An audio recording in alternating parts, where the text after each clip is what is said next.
$100 match on your first deposit when you use the promo code WELCOME to Light Years. Emergency edition of Light Years.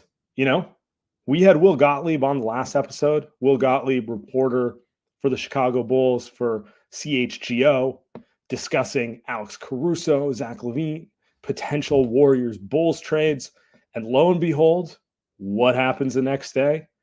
Adrian Wojnarowski reports the Chicago Bulls have traded Alex Caruso for Josh Giddey. I'm stunned. I expected Caruso to get traded. Will told us as much. But for it to come out on the 20th of June, directly after that conversation, it's kind of funny. And so goes one of the Warriors' biggest trade targets. I don't know where Alex Caruso lands in Warrior fake trade lore over the last decade. I think he's in the top 5. Like, Siakam definitely higher up. Spent more time talking about the potential Siakam to the Warriors over the years. But Caruso's right there.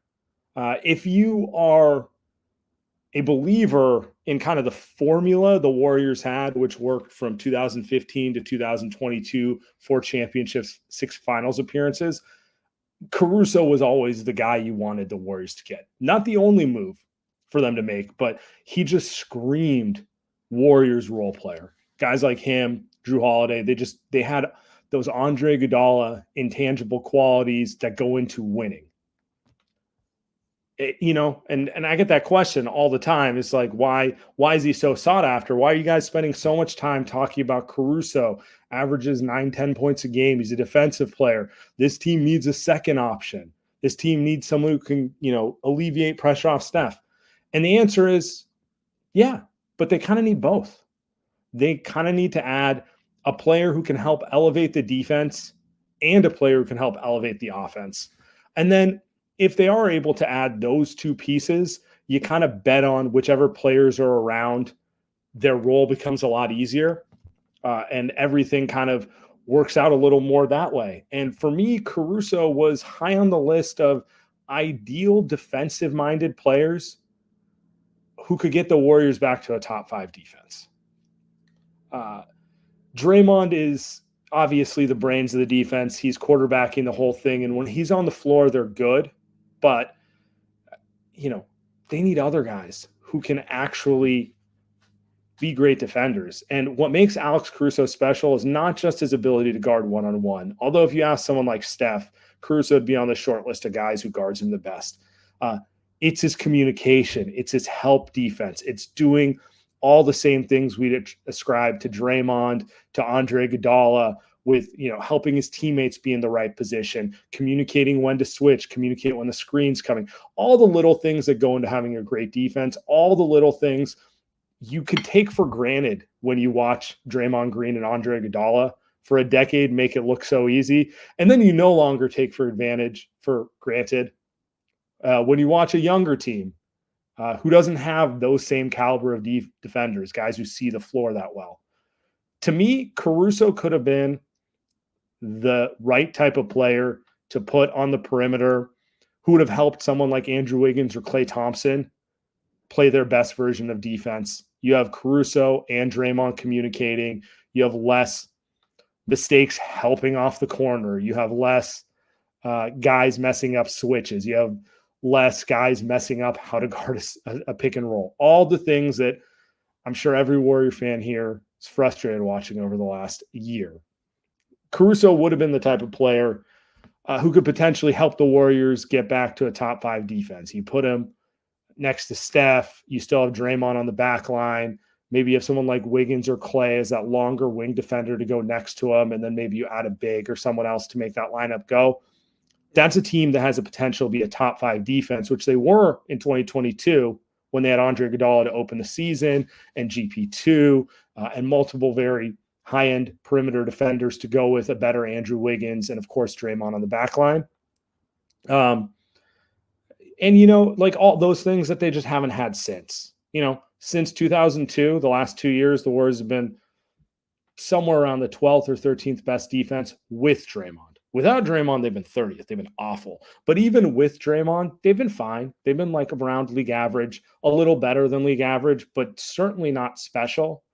And you could point to that as much as the offense as a reason this team fell off, as a reason this team fell from 53 wins, 3 seed, winning the title that year, to being a mid 40 win team. They won 44 wins and they get, the 6 seed, then they win 46 games and they're the 10 seed. Can't really control what seed you are, but they've been about a mid 40s win team since the defense has fallen off on that end. So kind of sucks. You miss your shot at a guy who's very plug and play in Steve Kerr's system, very plug and play with Steph and Draymond on both ends of the floor, and kind of would have helped you develop the identity you want. But here we are. A question I've received, a question I've thought about is this Josh Giddey package better than the trade offer that the Warriors supposedly made at the trade deadline? If you believe all the reporting, and have no reason not to, it was Moses Moody. It was some version of a protected pick. That's the part no one can really answer.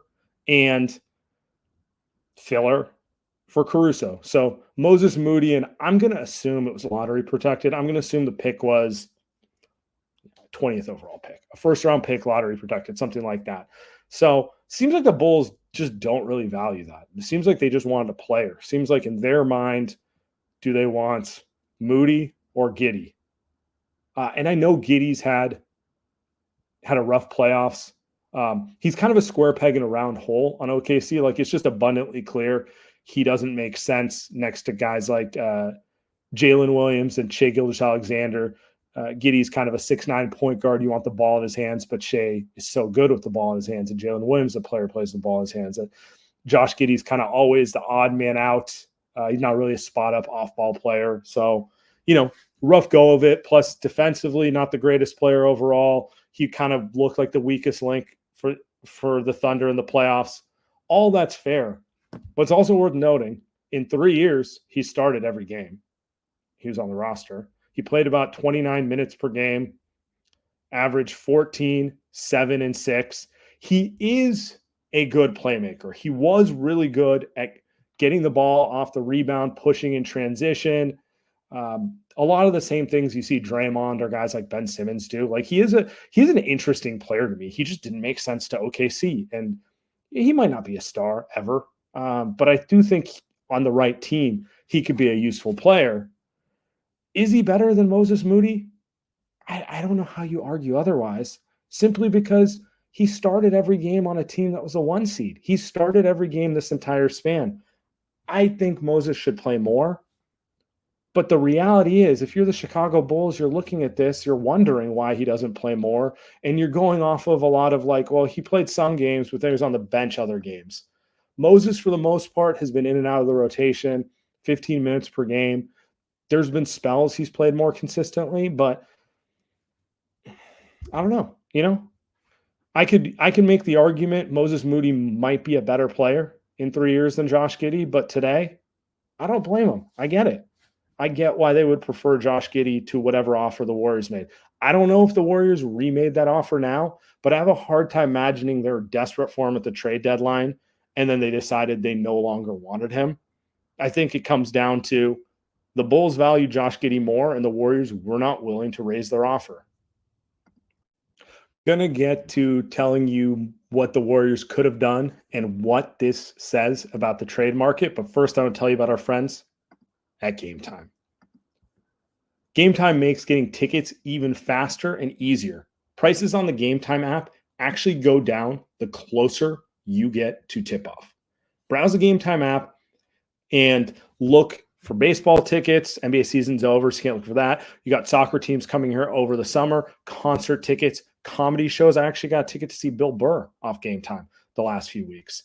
GameTime makes it so easy. The prices actually go down the closer you get to the event. Last minute tickets, flash deals, zone deals, all possible. I can tell you guys, I went and saw Bill Burr. Tickets were super expensive. I kind of thought I wasn't going to go. It was just a little outside my price range, and I missed the window. But day of, I'm checking it, and I'm like, whoa, these are good tickets. I might actually I think for this price, I'd do it. They kept falling and boom, bought it immediately on GameTime. That easy. Guys, all you got to do, download the GameTime app, create an account, and use the code LIGHTYEARS for $20 off your first purchase. Terms apply. Again, create an account and redeem the code LIGHTYEARS for $20 off your first purchase. Download GameTime today. Last minute tickets, lowest price, gear. All right, so could the Warriors have topped this Giddey offer? I think they could have. I think when I look at this, what it tells me is they would have had to put Kuminga on the table. Josh Giddey was the number 6 overall pick. Kuminga was the number 7 overall pick in the same draft. Honestly, to me, they're pretty similar level players in terms of how the rest of the league sees them. Kuminga's upside may be higher. He may have had a stronger finish to the season, particularly January through March. But ultimately, we're talking about guys who've been in the league for 3 years. They haven't become all-stars. They have interesting characteristics. They're different players, completely different ones, but they're not finished products. And they're both a year away from free agency, which means instead of being on rookie deals, you're going to have to pay them. So while I'd rather have Kuminga, not probably. I just would rather have Kuminga. I think his upside's a little higher. I think he might also be a better player right now. I'm not looking at either of these guys as A-list prospects at this point. That's just the reality of it. Like in Giddey's case, it's unclear if he can defend and he can't shoot the ball. He's best when the ball's in his hands and he gets to run the show as kind of a 6'9" point guard. There's value in him. He definitely makes players around him better, but those flaws were exposed when you put him next to better players in OKC, and he didn't make sense. In Kuminga's case, the athleticism jumps off the chart. He can score at the rim hyper efficiently, but also we don't know if he can shoot the ball. We don't know if he can actually hit an NBA level three-pointer. You guys just watched the finals. You guys have watched the playoffs. It's very, very hard to be a high-level, high-impact player, particularly as a lead guy, if you can't hit an open shot. Not saying he can't, but to date, he hasn't. That's where he's at right now. There's also the defensive side. Kuminga has all the traits to be a great defender, but he wasn't particularly great last year for the Warriors. He's still a young player figuring it out.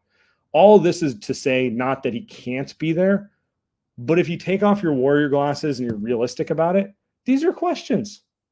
These are, he's not Wembanyama, who is clearly a good defender as a rookie. He's not Chet Holmgren, who's clearly a shooter and a good defender his rookie year, technically his second year, but you guys get what I'm saying. Like, those guys are certainties. Those guys, there's a reason their teams are not trading them. At this point, Kuminga, Giddey, they're year 3 players, good, interesting young players, but it's kind of in the eye of the beholder, and you're a year away from having to pay them. So what this tells me from a trade market perspective is I'm not sure the Warriors can get a star with Kuminga, at least not a star without some defect. Defect being like Zach LaVine's a star, but he's overpaid and he might be injured. He might be injury prone. It's unclear on that perspective. Brandon Ingram's a star. He's been an all-star a couple times. He just had terrible playoffs. He also wants a big contract extension. So, I could see why some teams would be hesitant to trade for him. Like, I think that's the caliber of player that you could probably get with year 3 going into year 4, a year away from huge extension contracts, which really brings us to the real issue the Warriors are having with making these trades. They just lack assets. And that's all a consequence of drafting between 2018 and let's call it 2023. You want to run through it right now? 2018, Jacob Evans out of the league. 2019, Jordan Poole is a hit, but then he got hit and they paid him way too much money. So they ended up dumping him. They got nothing for him. He did help them win a title, so he'll always be a good pick from that perspective. But in terms of asset, he was an asset. Then they threw it away. Pascal's a second-round pick. Didn't work out. They traded multiple picks to get Alan Smailagic. Waste. 2020, James Wiseman. Complete waste. Number 2 overall pick. You draft a guy at number 2, you expect to get one of two things. You expect to get either your future player or move him for your future. He provided neither to the Warriors. We can run through all the issues, but the pick didn't work. 2021, these players we should have an idea who they are. Jonathan Kuminga is a good young player. But there's still question marks about where he fits. There just are. He's still not a small forward because he can't shoot the ball, and they have a power forward on the roster. So they're going into year 4. He's not negative by any means, but they're still trying to figure out where he fits. Moses Moody, much more tragic because he can't get into the rotation. I imagine if they wanted to trade him, his value is lower. I mean, we just found out from the league he's worth less than Josh Giddey. It shouldn't surprise you. He doesn't play enough. Other teams aren't dumb. They're looking at the Warriors going, they're an average team and they don't put him on the floor. What do you think they think of him? They're not going to give you their best stuff for him. And then 2022, Patrick Baldwin dumped as well. In that time, they never really traded any of their players for picks. They're not sitting there like OKC with a bunch of good young players or a bunch of picks that they can trade. And yeah, that's where we're at. Podziemski's a positive asset because off of year 1, he showed something. But that's one player there. That's him. That's Kuminga. And then the rest of everything they have is future picks. They could trade future picks, but when you look at Steph's age, I get being hesitant about that too. How many years does he really have?